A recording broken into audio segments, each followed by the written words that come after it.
Bien, bonjour à tous. Aujourd'hui on se retrouve pour une nouvelle vidéo et on va revenir un petit peu sur les bases de la photographie. On va parler des modes de prise de vue et notamment des 4 modes de prise de vue manuelle.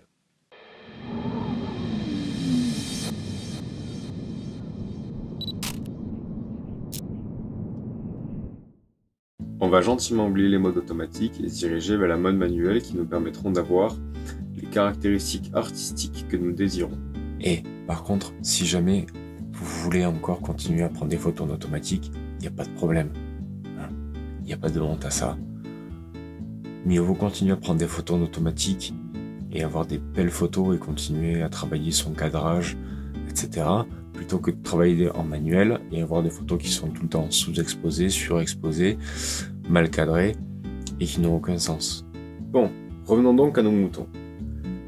Les modes manuels sont au nombre de 4. Son icône, il se prénomme P, A, S et M. Donc P est un programme semi-automatique, A pour aperture, S pour speed et M pour manuel. Sur Canon, le mode S se prénomme TV pour time value et AV pour aperture value.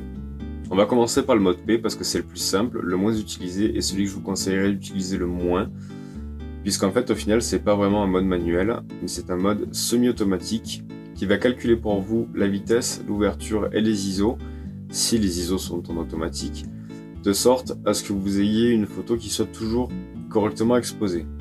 Mais à la différence du mode automatique ou du mode sans flash, c'est que vous avez toujours la main sur les réglages. Par exemple, si vous voyez qu'il ferme à 6.3 et que vous voulez qu'il soit ouvert à 1.8 parce que vous prenez une photo avec le 50 mm, vous pouvez ouvrir votre objectif et dans ces cas-là, il recalculera la vitesse. Ou alors, si l'appareil photo peut calculer un bon nombre de choses, il ne peut pas forcément calculer si le sujet est fixe ou en mouvement. Vous êtes en train de prendre une photo d'un sujet en mouvement et vous voyez que la vitesse est trop basse, vous pouvez reprendre la vitesse, la augmenter et lui recalculera les ISO et l'ouverture en fonction.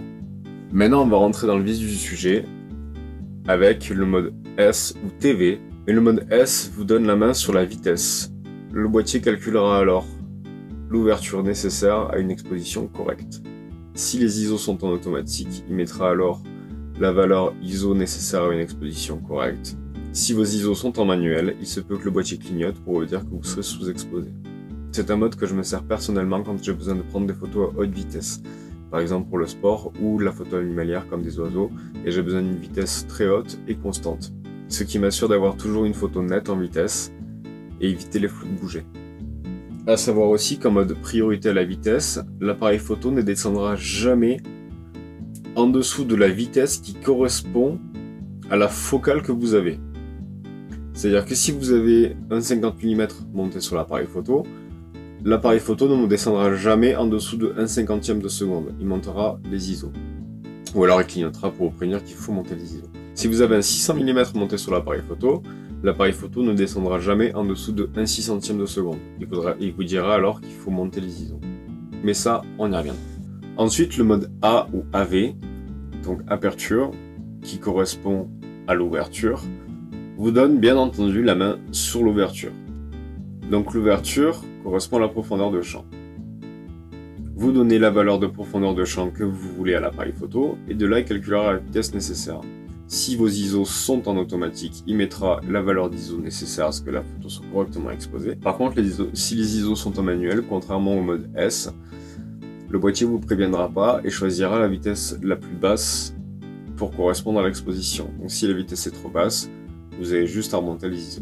Le mode priorité à l'ouverture est un des modes dont je me sers le plus personnellement. Cela me permet de garder la main sur le bokeh et de gérer la vitesse comme je le veux. Et bien entendu, en dernier, nous avons le mode M qui correspond au mode manuel. Donc si en mode P, l'appareil photo choisit ses réglages tout seul mais qu'on peut les corriger, en mode A, on avait la main sur l'ouverture et en mode S, on a la main sur la vitesse.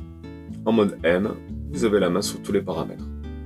Comme vous en souvenez peut-être, on en avait déjà parlé sur la vidéo sur les bases de la photographie, sur le triangle d'exposition. On avait parlé de la réglette d'exposition. Donc c'est l'outil qui vous servira à savoir si votre photo est correctement exposée ou non en manuel. Pour le mode manuel, vous avez deux solutions. C'est soit vous mettez les ISO en auto, ce qui vous permettra d'avoir une photo qui est toujours correctement exposée, mais de garder la main sur la vitesse et l'ouverture, ou alors vous mettez vos ISO en manuel, et dans ce cas-là, il faudra que vous saviez la réglette d'exposition pour savoir si votre photo est correctement exposée, ou alors si vous désirez la sous-exposer ou la surexposer pour quelconque raison.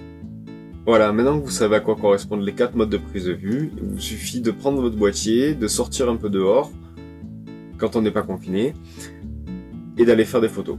N'ayez pas peur, encore une fois, on a la chance d'être à l'ère du numérique, et si une photo n'est pas correcte, on la supprime. On n'a pas de pellicule, on ne paye pas les pellicules, les cartes, on rentre des milliers de photos dessus.